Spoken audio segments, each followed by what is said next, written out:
Hello.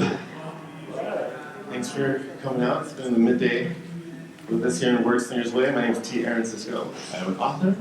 I write mostly Afrofuturism, which is science fiction, through a specific lens.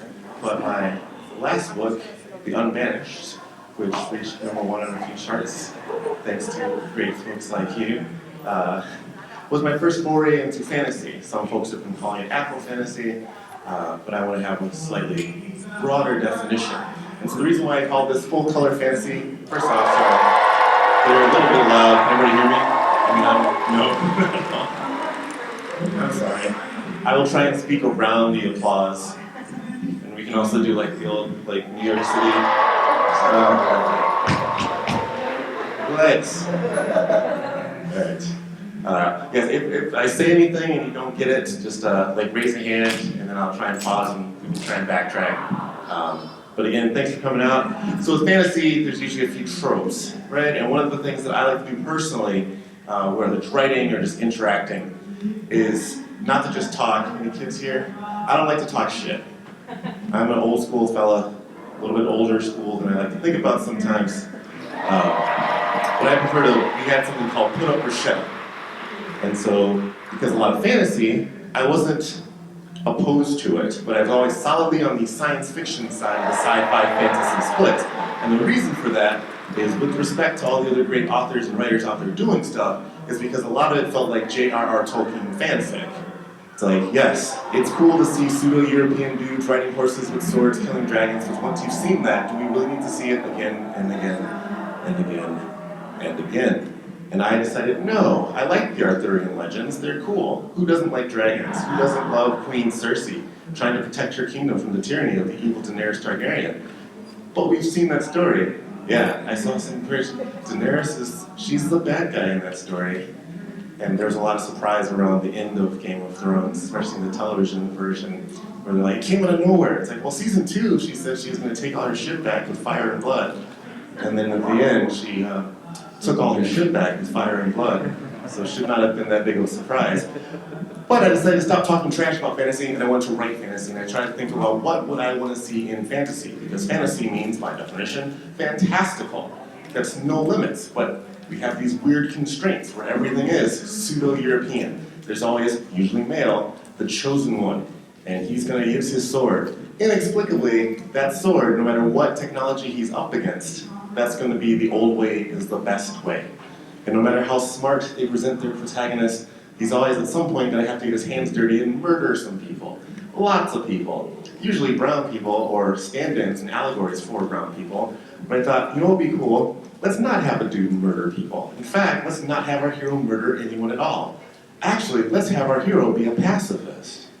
Because I personally am a pacifist, I thought it'd be cool to see us pacifists get some more love.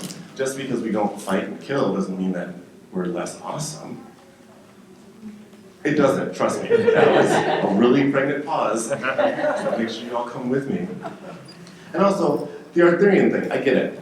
England used to own most of the planet. It's fine. You know who else did? Khan Noonien Sun. In the Star Trek canon, he used to own 25% of the planet. It's not a good dude. We shouldn't be writing fanfic about Khan. Ricardo Montalban's chest, that's another story. But, yeah. So it's like there's other cultures. In fact, the entire continent of Africa, there are hundreds of countries, thousands of cultures throughout history that have their own unique stories and things like that. And also because of the influence of colonialism and outsiders showing up where they shouldn't be with fancy guns and weapons and that kind of thing, we have influences from them as well. And it wasn't just England who was doing the colonizing. There are other countries that are cool now that just don't like to talk about what happened in the past. They're sort of like Worf. And I realize I'm dropping a lot of Star Trek references. I think it's the cosplay. But yes, if you're unfamiliar, there's a character named Worf in Star Trek Next Generation, also Star Trek DC9, and spoiler, he'll be in Picard Season 4 for some reason. But they ask, why do Klingons look different? It's like, we don't talk about that. And it's the same thing. It's like, why do so many people in Cameroon speak French? Well, French, we don't talk about that. Don't worry. It's just a happy accident. So drawing on some of those, I decided to write a book called The Unbanished, and that was my foray into fantasy about Oriane Duchamp, who is a young lady who is a pacifist. She's extremely academic, but she ends up finding herself in a situation where she has to go on a quest, because there are certain genre conventions that still must be upheld in order for it to stay in that genre. But I try to play with it. Also, the antagonist. So usually in fantasy, who's the antagonist? Super evil, very easy, right? They murder tons of people. They sometimes turn themselves into giant flaming eyeballs, which seems like a very inconvenient and inefficient way to run an army of orcs, but the 1920s were a different time. But I wanted more shades of gray. And to illustrate, I also wanted to draw on something besides Arthurian legends. So I grew up in Chicago. And in Chicago, people who look like me were not supposed to be in things like fantasy and sci-fi. Like right now, you hear geeks of our age, pretty much like our age in general, like in mass, certain types of folks that are complaining, like, you go to Target, you can get fucking Naruto t-shirts. Oh, that's so stupid. I hate the fact that I can just go online to Amazon and just find lunch boxes and diapers and baseball caps and like, shut the fuck up. You know what we had to do to get just a shitty t-shirt that just had the logo of our character on it? And sometimes you had to make it yourself. Fun fact, I saw Doctor Who's episode, Paradise Towers, in the late 80s. It was the first Doctor Who episode I ever saw. Blew my mind. Sylvester McCoy was my first Doctor. He used to wear a question mark vest. Well, we didn't have Etsy back then. We also didn't have, the internet, really. So I had to make my own question mark vest, because I was like, I'm gonna go to school on Monday, and those kids are gonna see how fucking cool I am. They did not think that was very cool. Not even a little bit. Yes, I apologize. I will slow down just a bit. It's that Chicago part. So in Chicago, like in Minnesota, the cool thing is everyone's kind of laid back, very polite, and everything is like, over there. Like, oh, how you doing there? Like, oh, what you got there? Going up to see the folks out and about, all this stuff. Chicago, everything's over here, and it's very fast and low outside your mouth. Like, what are you doing over here? What am I, a fucking asshole over here? That's a Chicago thing. I also love linguistics, and I play with that a little bit in my books too, especially because like when I first moved here, quite a long time ago, this thing I still don't get over is the ramp situation. Like, I'm used to driving up the ramp to get to the parking garage. So when I moved here, it's like, oh, where's the party? Don't worry about it, it's downtown, but there's a ramp you can park in. It's like, no, you don't park in the ramp, you use the ramp to get to where you park. But, it's better than Wisconsin, just, bubblers, what the fuck is that? It's insane.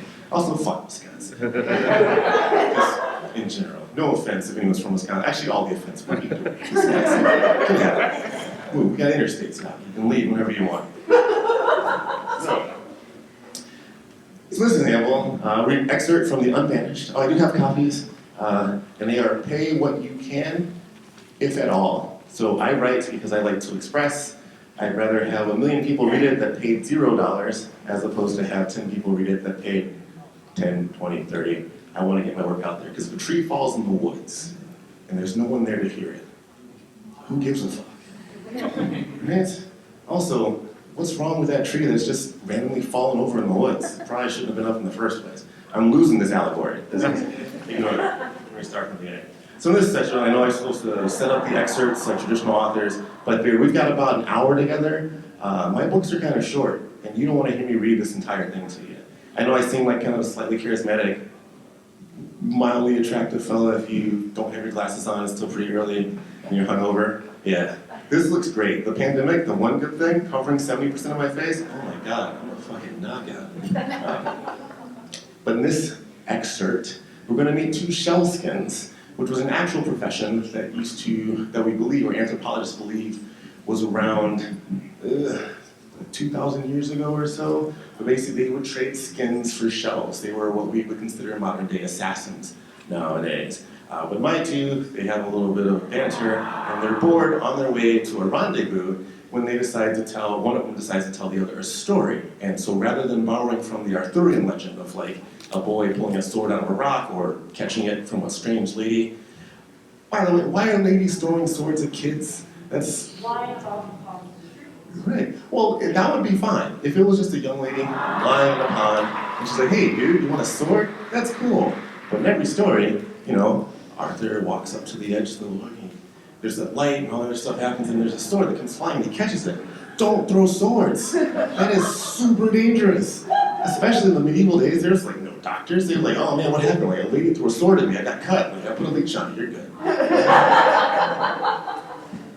So this excerpt, Kyrian, Le Rosoir, and Marie, they are en route, and I'll read the excerpt and then I'll kind of explain a little bit afterwards. You might pick up some familiar elements because some of the cool thing about humans in general is that we actually are the same species.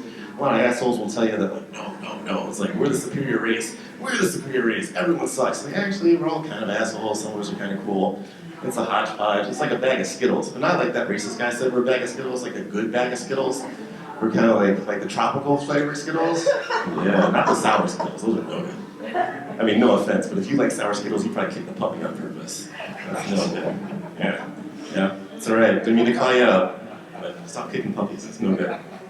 I'm so bored. Also, because I'm an indie author, I don't read the right way. I know I'm supposed to give you these deep insights and like be very, very serious and poignant because we're about to share some artistic expression. But I write these because they're fun, and so I like to have fun.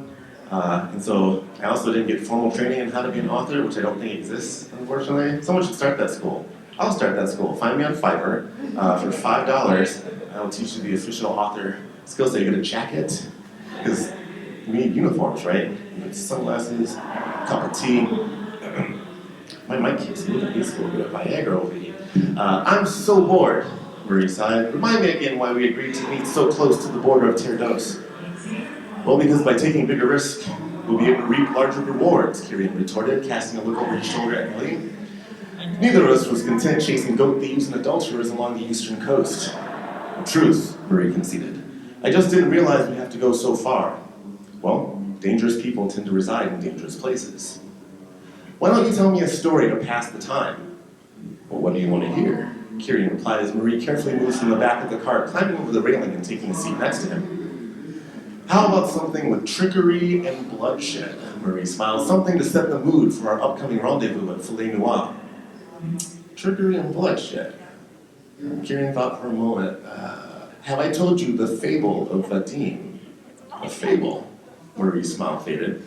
I'm not sure a morality tale will spark my bloodlust. Well, this one might. Kirian smiled confidently, reclined back in his wooden seat, and began the story. Many generations ago, there was a beautiful man named Vadim Anaheb. Now, Vadim possessed a brilliant mind. However, everyone he encountered was thoroughly enchanted by his beauty. It was more than a pleasing face. His appearance was grand, but he also possessed a natural gift for connecting with people. Vadim dreamed of becoming a Skinner. He wanted to be seen as courageous and tough, not compassionate, and definitely not beautiful. So, during the ritual of Shua in Avenir, Vadim declared his intent to join the Vank, but the mentors placed him with the Unir stratum. So he traveled to Courbon, and after much convincing, was able to gain an audience with the Gold Chieftain, though his meeting was limited to 3 questions.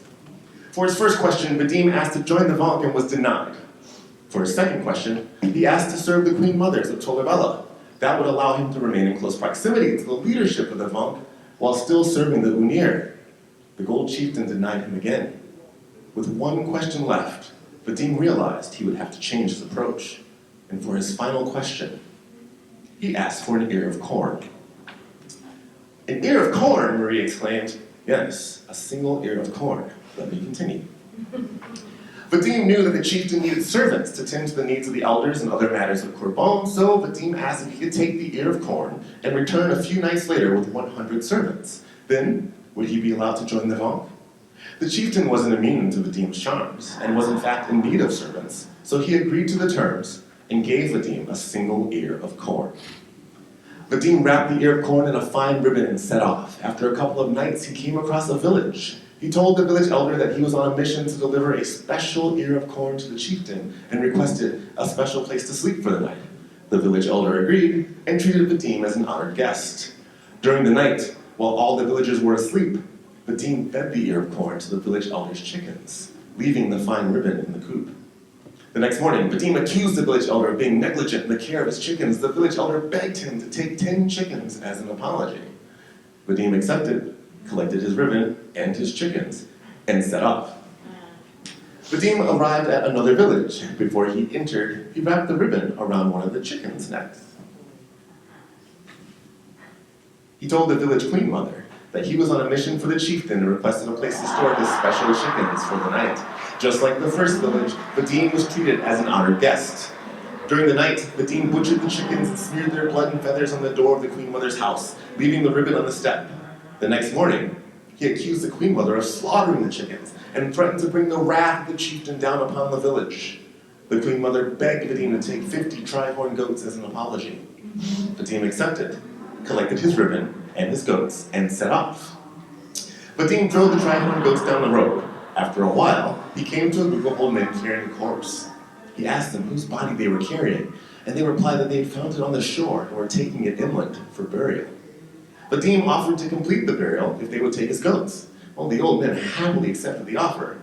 As the old men counted the goats, Vadim withdrew his dragger and sliced their throats, spilling their dark blood on his cloak.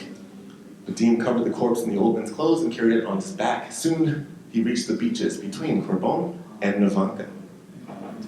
Arriving at that port city, he told the Domini that the person he was carrying was none other than Bashar Ahmad Jalal, the estranged, yet still beloved, cousin of the chieftain. Vadim said Bashar had been badly injured, but with rest, would make a full recovery. Vadim gripped the bloody cloak and told the Domini that they had been attacked by visitant marauders. Vadim requested a place to rest, and like the previous villages, Vadim was treated as an honored guest. Late at night, Vadim snuck into the regal chambers and stole one of the Domini's bejeweled bracelets. When morning came, Vadim asked the people to help him wake Bashar. The villagers beat drums and banged on pots, but Bashar would not awaken. Vadim tore away the ribbon, revealing the face of a corpse who was undeniably dead. From the bedside, he presented the Domini's bracelet and accused the Domini of murder. The villagers seized the Domini, bound him in irons, and dashed him against the jagged rocks along the coast of the estuary. They begged Vadim to return to Karbon and plead the chieftain for mercy. Vadim agreed on the condition that they offer up 100 of their best youths to serve the chieftain as penance for the Domini's heinous crime. They eagerly agreed to those terms and fetched the strongest, most accomplished youths and presented them to Vadim. Vadim returned to Karbon and presented the youths to the gold chieftain. The chieftain was so impressed, he granted Vadim's request to join the Vamp and offered Vadim the title of Skinner. But Vadim declined. He realized that his ability to turn a single ear of corn into 100 servants was irrefutable proof that he was a naturally gifted politician. His talents would undeniably be best utilized right there in Karbon with the Unir strata.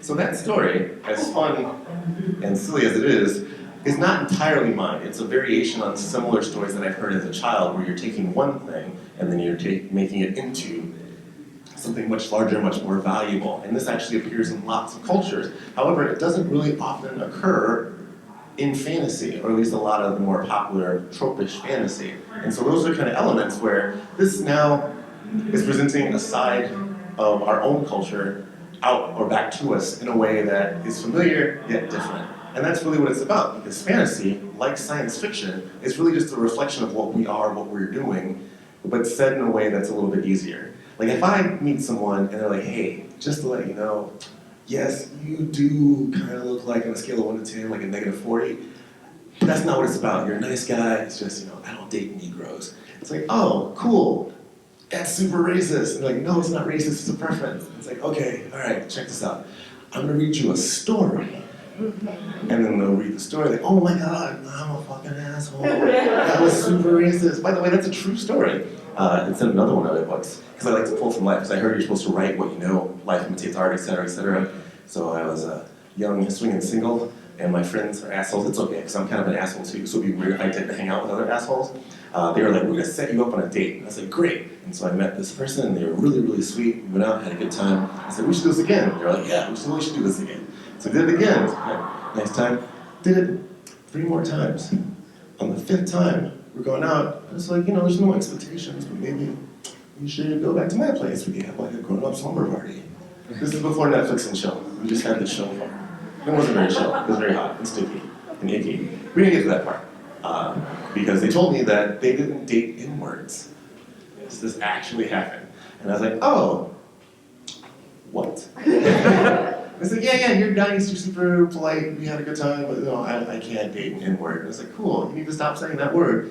Also, this is like our 5th date, what are you talking about? And they explained to me that they wanted to date me because they had found out that most people, they read something that said most people tend to date within their own racial groups, and they didn't want to be seen as a bigot. And I was like, oh, you're a special kind of stupid. Yeah, so that's a true story. It's a fun one. Oh, it's fine, because I went back to my friends like, hey, what the hell, man? They're kind of racist. They're like, oh yeah, they're totally racist. I was like, well, what do you know? Like, we didn't know you go out with me a bunch of times. Like, she was really cute. And she said, yes, of course. Yeah. I mean, it wasn't like, I used to have this terrible joke. This is fun. Hey, Art, how's it going? You've heard this one before, but it's kind of true that I watched the movie Roots at the same time as I had my first nocturnal emission, so I was becoming sexually aware and racially aware at the same time, except having those two events happen at the same time just like is not a good combination. So I was having weird kind of like S&M things like, what's your name? It's like, oh, Toby, yes. That is so wrong, and I double dare all of you to tell that joke in your office on Monday. It's okay, tell them the guy in the Star Trek suit so just say it over the weekend, it'll be perfectly fine.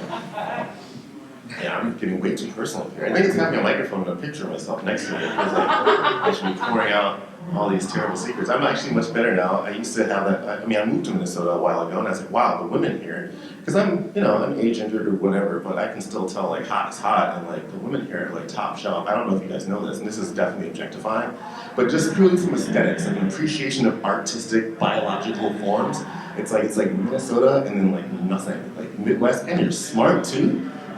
Fantastic. Like so hot, in fact, that I would let you call me that word twice, depending on the context. If you're like, hey, N-word, get over here. Like, what did you say? Like, do you know what's in the night? Like, oh. Yeah, sorry. No, that is terrible. Don't call me the N-word.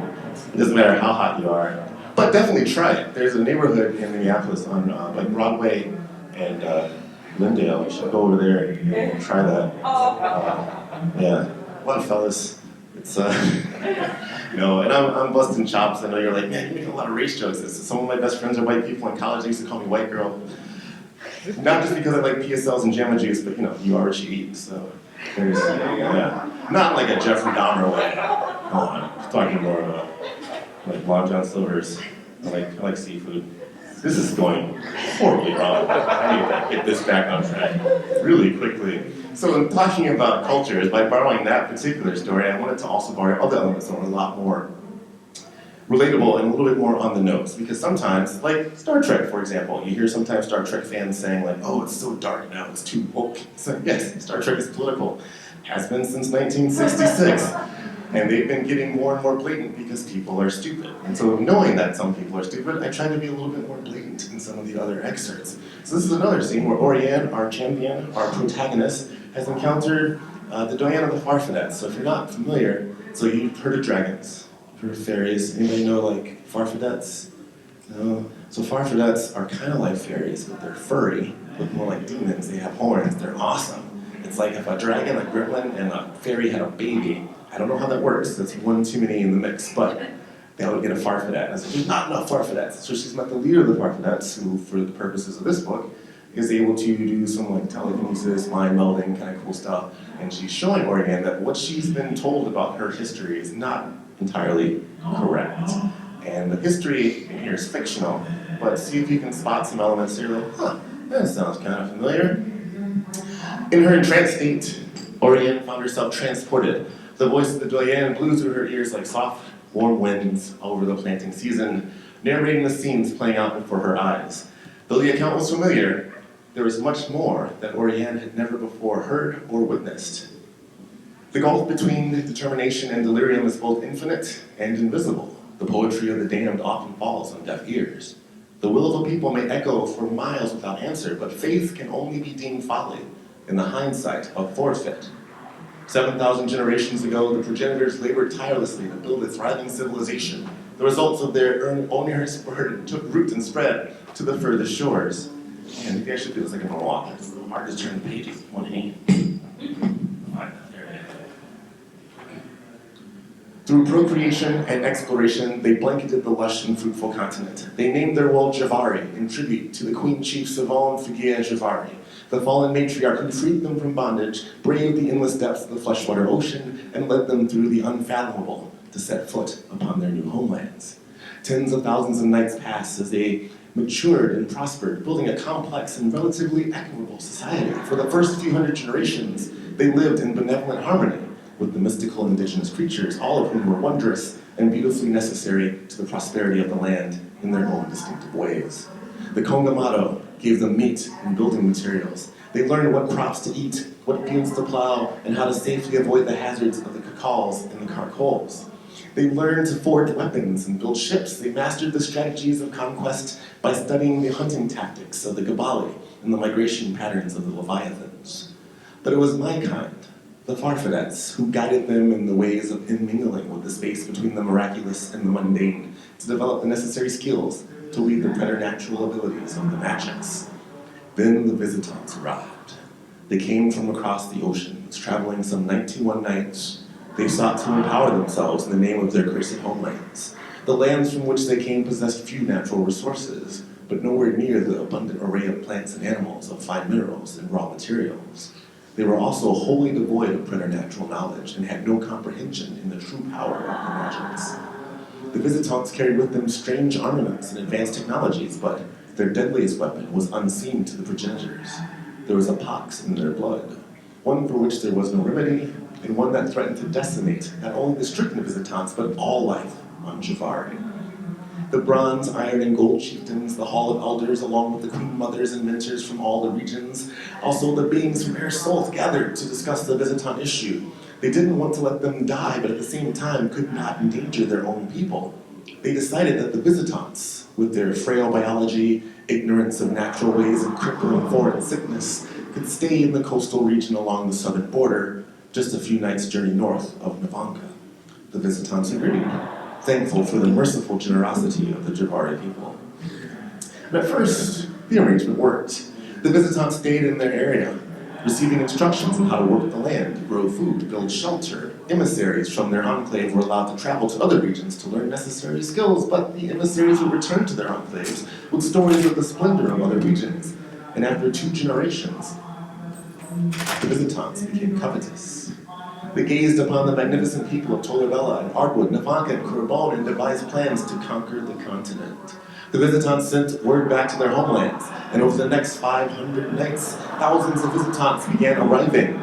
This time, they bore astonishing weapons of war and exotic beasts of battle. They attempted to take the organic riches of Javari for themselves, planning to extend their invasive empire, enslave and exterminate the people, and exploit the abilities of the magical beings. The progenitors partnered with the magical creatures and defeated the visitant forces. The survivors were exiled to a narrow band of land between Terdos and Terre de Somme, but it was far from the coastal waters and regularly beset upon by precoats and carcoals. Even when the monsters were held at bay, the terrain itself was suitable for little more than basic survival and necessary sustenance, but the alternative was death. The exile departed swiftly and without protest. In the aftermath, the peace between the regions began to crack. The people of Ardwood were resentful of those from Tolabella for damaging their lands in the march to the coast. Those in Navanka felt undervalued, for though they didn't have as many warriors to offer, they were instrumental in devising winning strategies. And those in Tolabella thought that as the frontline fighters, they should be entitled to more of the spoils and were extremely displeased with having the enemy that they just spent a generation fighting now comfortably settled just a few nights north of their borders. Courbon, however, being closest to the initial visitant enclave on the shores when the invaders arrived, suffered the most fatalities and casualties. They blamed the magical creatures for not doing enough to protect them, wanting to make amends. The creatures of Earth began teaching Courbon how to wield the magics in order to strengthen their people and repair the deep scarifications of war. However, as Courbon became more and more proficient in the mystical arts, their arrogance grew. They became convinced that they should be the rulers of all Javar. The only thing stopping them was the knowledge held by the creatures inhabiting the lands of their soul. Courbon sent their strongest defenders and most skilled at wielding magic to launch a surprise attack. But then a dozen nights, the defenders from Courbon slaughtered the thousands of great beasts, driving the Kongamano and Gabali to near extinction and nearly wiping out the entire population of Carcol and Farfadets. The creatures fought valiantly, but they were overwhelmed and unprepared for the vicious onslaught. Nearing annihilation, they brokered a conditional peace. In exchange for an end to the bloodshed, they would banish themselves to the mountains, where the terrain and climate were unsuitable for people. Courbon agreed to the terms. They returned home and called a meeting of all the peoples of Tolabella, Ardwood, and Navanka. They lied and said the creatures had grown fond of the visitants and attacked them, but the brave defenders of Courbon were able to banish the traitorous beings and protect the people in all the regions of Javari. Celebrated as heroes, the leaders of Courbon then established the strict social hierarchy known as the stratums to maintain power and order, and this is the way it was, and the way it continues to be. But a single truth still stands. Whatever has begun can also be undone.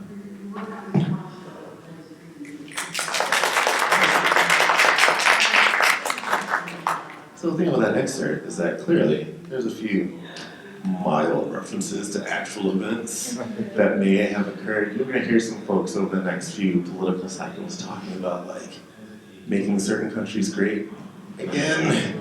And I think a good counter to that, not to get political, is that like, has this country ever really been like great? I mean, we've been cool. We've definitely been like big, loud, expensive, oppressive. I don't know about great. Yeah. And so we're borrowing that, but I feel like that puts a lot more weight to the fantasy by incorporating these elements outside of the Arthurian legends. And there's, again, nothing wrong with Arthur, nothing wrong with English folktales, nothing wrong with fantasy in general. I just feel like that by diversifying it. So building the idea of the stratums, I mean, there's some terms that you may have heard in there where you're kind of like, he's having a mild stroke, but he's pushing through it. Good for him, not good for me. Those words were intentional. So Queen Mother is an actual designation of respect. It was a position in a lot of tribes and a lot of cultures on the African continent where you were an elder, but you were a woman, because unlike certain more Eurocentric cultures, there are actually quite a few matriarchal cultures. And if you're not sure what a matriarchal culture is, picture like a patriarchal society that works. And that's kind of groovy. Yeah, sorry about that. I know I might be blowing a few minds, or at least hurting some feelings. It's just true. Like, if guys were supposed to be the stronger of the genders, you know, then we wouldn't have fucked up as bad as we have. Am I wrong? That's not what this is about. This is about stealing from other cultures, appropriating as opposed to misappropriation, to share all of the good stuff that's in there. But that was going to vanish. I don't want to read too much more, because like I said, they're short works. I write concisely because I grew up obsessed with Edgar Allan Poe. And the fact that you look at his career and he's so influential, he never wrote a novel. Everything he did was short form. He wrote a lot of short stories, some beautiful poems, and also I have a background in broadcasting and in news. You have to be very concise. But what I did want to do is I did want to read an excerpt from another book, Big Ass Alien, which, yes. So there's the thing about my titles. I tend to be a bit verbose. My first book was called Teleportality, which is a word I made up. My other book, I have a third book that was called The Preternaturalist, which is not like a made-up word, but it's a mouthful. And so I was, again, big nerd, I don't know if you can tell, but I grew up reading a lot of serials at the library, and not like the back of Post and General Mills boxes. I mean like serials, as in like sci-fi stories where you had to read one short book, you know, the next one, and the next one, and the next one. It's kind of like comic books with no pictures.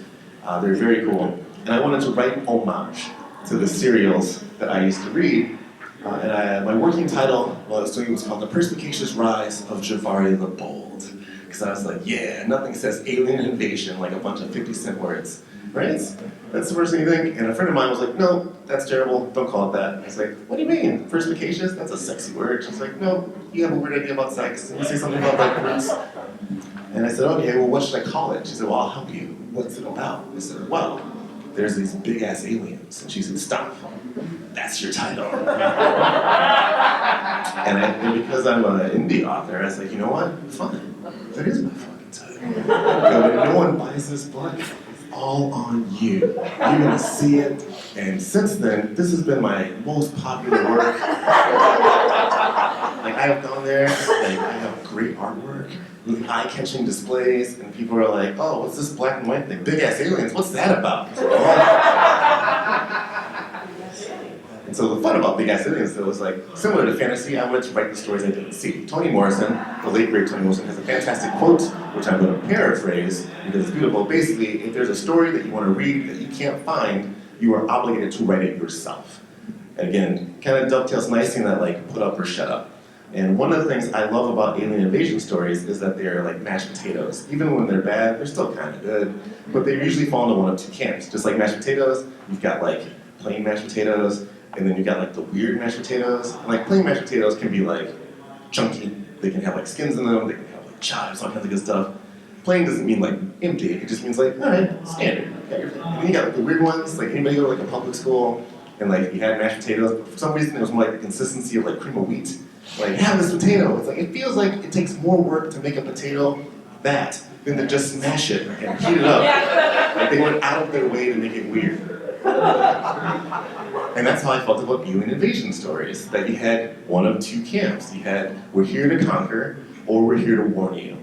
And like, the first camp, there's a lot of great stories about we're here to conquer. H.G. Wells' War of the Worlds, classic for a reason. And we got the opposite side, like the day the Earth stood still, where it's like more about showing the folly of man. It's like, we're here to help. Stop fucking up your planet. And we're like, what? Fuck you! Blow them up! Because that's very, very American story that was.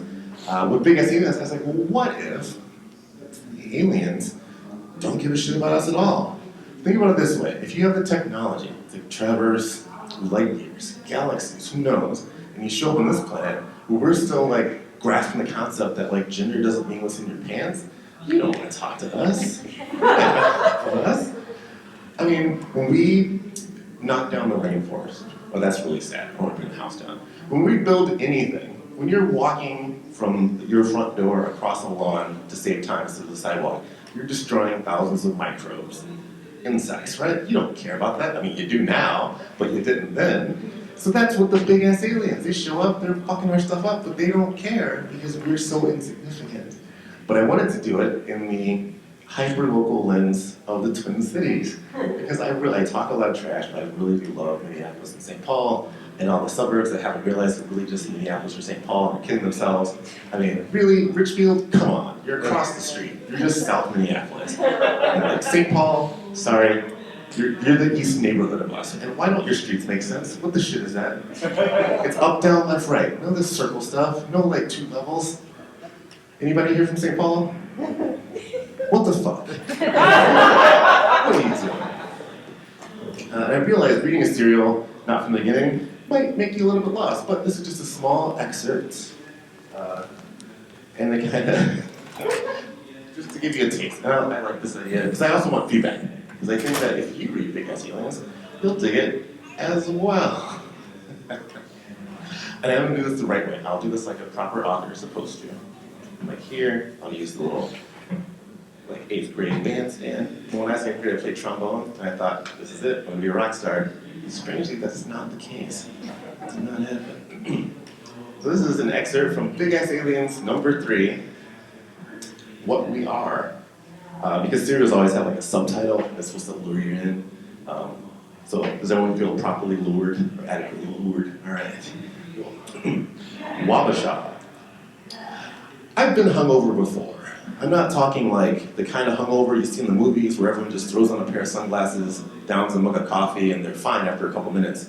I mean, really hungover. Throbbing head, aching gut, the whole world spinning, legs feel like someone replaced my blood with overstuffed bags of wet sand.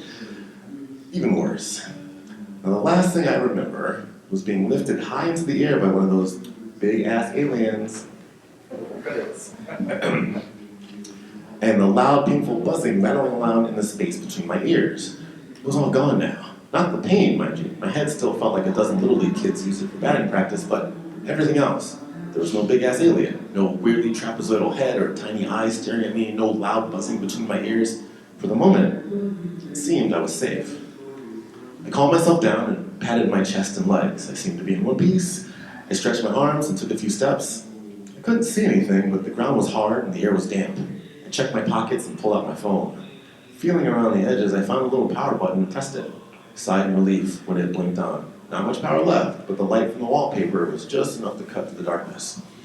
With the dim light coming from my phone, I could just make out my surroundings. The walls were carved rock, but the floor was unnaturally smooth, probably concrete. There were fixtures hanging above, but what was left of the bulbs had been shattered. Jagged pieces of the glass and tiny filament wires stuck out of sockets. Tiny particles of dust filled the air, dancing around the limited range of my light. It seemed like I was at a junction point, with many different passages branching out and fading out of sight, appearing to go on forever. The odds of me making it out of downtown earlier this morning, surviving direct encounters from both Husk and the big-ass aliens, were astronomical. I didn't want to spoil my inexplicable luck. If a passage collapsed or I found myself twisting and turning only to discover a dead end from which I couldn't return, it would absolutely be the end of me, and I couldn't risk exploring. You're awake. small, confident voice called out.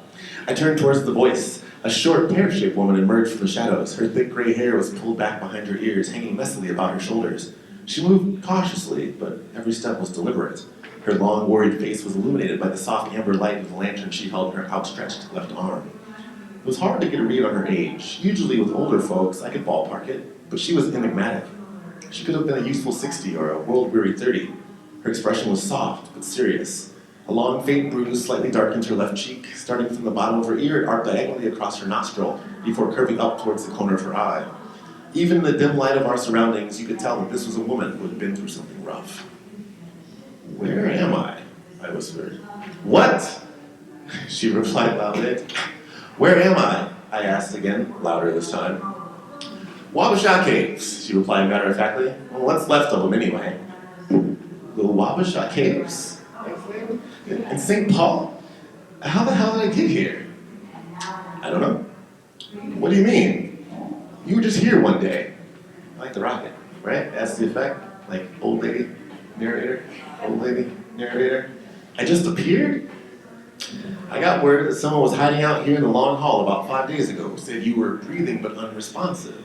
Not sure how you got here, but they said you were unarmed and in pretty rough shape, so we isolated the area and let you lie there. Figured maybe the marauders had got a hold of you."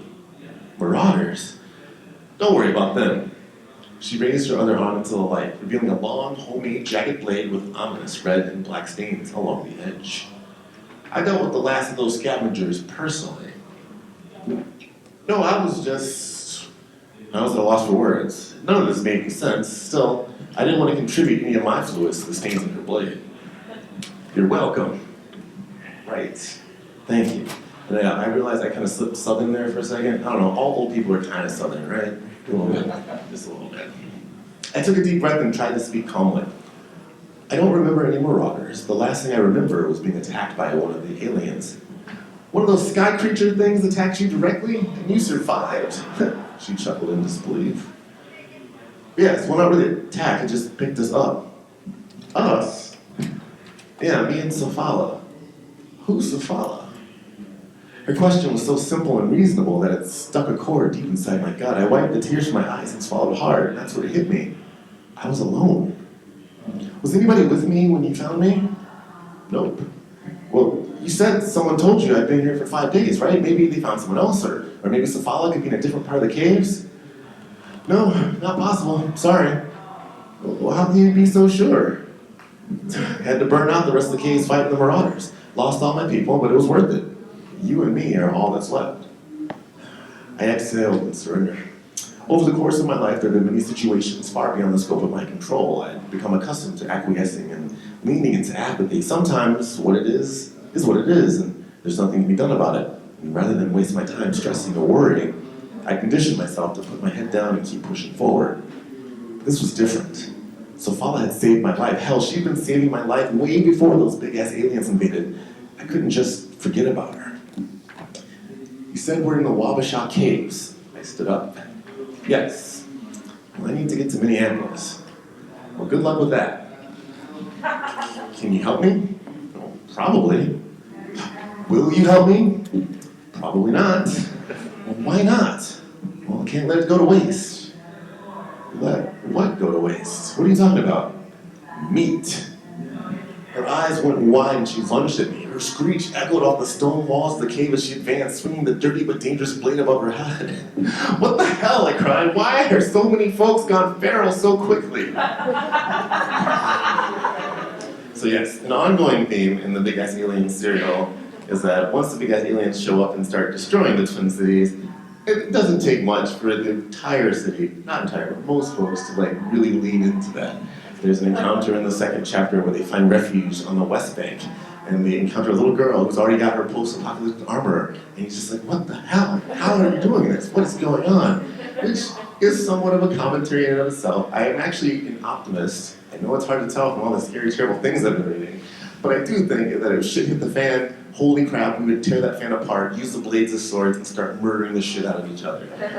And by we, I mean those scary people, not you guys. You guys are all fantastic. Okay. Look at that, perfect timing. I'm down to my last 10 minutes, in which I'm supposed to leave time for Q&A, or T&A, because the's no kids here. And my first initial is T, right? Anybody here have a name that starts with A? Look at that, T and A. I have delivered an NC-17 without taking off a single shred of clothing. You're welcome. But in all seriousness, are there any questions, comments, feedback? I do like feedback. That's the one thing I will say as like an indie author, or even in my other works and things like that. Getting feedback, even bad feedback, is actually really, really cool. Like, what did you think? Was I too racist? Was I not racist enough? Did I say the F word too much on stage even though I never swear in my books? Was it? I did. I said the F word too much. And because it's really loud next door, if you don't mind. Oh, it's like Geraldo. Oh, I'm showing my age. Donahue? Okay, who's still with me? Hands up if you remember Ricky Lake. Yeah. Okay. Geraldo at a talk show. Phil Donahue. Morton Downey Jr. Yeah, look at all those old people. Old people! Sorry about that. So the furry creatures, the farfadarks, is that a creature that you made up, or is that like a common folklore creature in some culture somewhere? Yes. So the question was, did I make up farfadets, or are they a common creature? They are a common creature. They tend to pop up in French folklore or Gaelic folklore, so along kind of like that western coast of Europe. The farfadets were sort of like the anti-fairies. So the fairies, depending on which country you're talking about, they were either like small, sprite-like, and kind of almost angelic, and then their flip side were the farfadets, who were like these sort of furry, hideous, ugly creatures that would steal your children, which is, I mean, from a scientific point of view, one of the good guesses is that, well, babies died a lot. And so instead of saying like, man, we don't know shit about science, our kids keep dying, they're like, no, it's not about science, it's because these monsters have been killing our babies. So, farfadets are real. Not real, but a real part of culture. Farfadets are real. The same thing with I mentioned like the Gabali. The Gabali is from Ghanaian culture in Ghana, and it's just basically a giant tiger with a man's face, which sounds super horrific, because like tigers are cute but dangerous. Tigers with man face is just dangerous. That's no good. And then of course, leviathans, which actually appear even in like Christian mythology, or sorry, the real science textbooks, depending on who's, I don't want to offend anybody, but yeah, there's leviathans in like ancient Christian writings and stories. They're basically like Nessie, but like bigger. Yeah, got another question? I'm just wondering how many publications you've authored and what's coming next for you. Great. So the question was, how many publications have I authored and what's coming next? So as far as fiction work, Big Ass Aliens #3 is my 10th offering, and overall, I'm not sure. My background was broadcasting and journalism, so I've written countless articles, even more news packages and stories and things like that. What's coming next is a story called The Cryogenic. That should be out in time for fall. Basically, it's my take on time travel, which, oh, I don't have a whiteboard. This would be great. If I can do my talk show there instead. So most time travel, as we depict it and we think about it, is linear, meaning there's a present, there's a past, and there's a future. And then usually either you're starting here and you're going back here, or you're starting here, you're going up here. And then something goes wrong. Problem with that is that obviously if you go back here and do something, then what happens over here? That's a weird question. If you go over here, then you're out of place, those kinds of things. So I like to think of the stack method, which is that all time happens simultaneously all the time. There's nothing to go back to because it's already happened. And there's nothing to go towards because it hasn't happened yet. But in stacked time, it's sort of like a club sandwich. It's already happening. It's always happened. It's being created as we go. So the present, which only lasts for like a tiny fraction of a nanosecond, imperceptible. Because even right now, like, watch this. Everyone raise your right hand. Look, we've all traveled forward in the future 3 seconds. Time is cute, right? We're always traveling in time. So with stack though, now we can just kind of jump between the layers because it's happened, it just keeps happening. It's like a photograph. It's like a lot of photographs. So the problem with the cryogenic, he's figured out how to jump backwards because he wants to fix stuff. So a lot of my work has a pretty heavy socio-political spin. I have no idea why. What? I think it's crazy. But the idea is he's upset with what's going on. Like it's just gotten worse. We're talking like really bad. So it's like, I'm gonna go back and fix it. I'm gonna do that thing like linear time, where I'm gonna go back, I'm gonna fuck stuff up, and that way hopefully me mucking around like here will fix it in the future.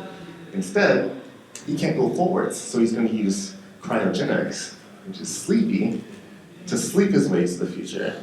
And so he's kind of guessing and leaving himself vulnerable. I like to explore that, so I have everything outlined, and now it's about putting the outline on the prose. Again, that should be out in the fall, the cryogenic tagline. What was, won't be anymore. It's a lot of fun. I like writing a lot. It's so much fun. Yeah. Any other? Oh, we got time for a couple more. Right here up front. Okay, so I'm seeing a picture and I see something that looks like the second book on the top. It's a little blurry. Dragon variation? Yeah. Oh, okay, there you go. All right, awesome. Can you tell me about that? Sure. Like the title or the story or both? Yes. Excellent. Okay. So like I mentioned before, nerd. A lot of kids lettered in football, cheerleading, baseball, lacrosse. If they were really awkward, they'd letter in like cross country because they didn't want to be around people. I lettered, this is 100% true, in chess. I love chess. And one of my favorite chess openings, that's how nerdy I am, I have a favorite, is the Sicilian opening dragon variation because it is an aggressive opening. Most chess openings are about trying to get dominance in the center of the board and save your pieces and like work on strategy. The dragon variation says, fuck that. And it's about murdering everything you can, and that's how you win. And it's a beautiful, I've used that chess opening since like 96 or so. It's great. So that's where the title comes from. The story itself is a very, very, very naked allegory. It's about a woman named Sky. Actually, I can go back before that. I was buying groceries with my youngest, or, well, she was young then, she's my oldest now. That's weird. My daughter, who was young, and is no longer as young, we were buying groceries. And as little kids tend to do, she was just babbling in the back seat. And we got to a stoplight, she said, "Hey, Dad." I said, "What?" And she said, "If you bite a wizard, do you turn into a wizard?" And I said, "What?"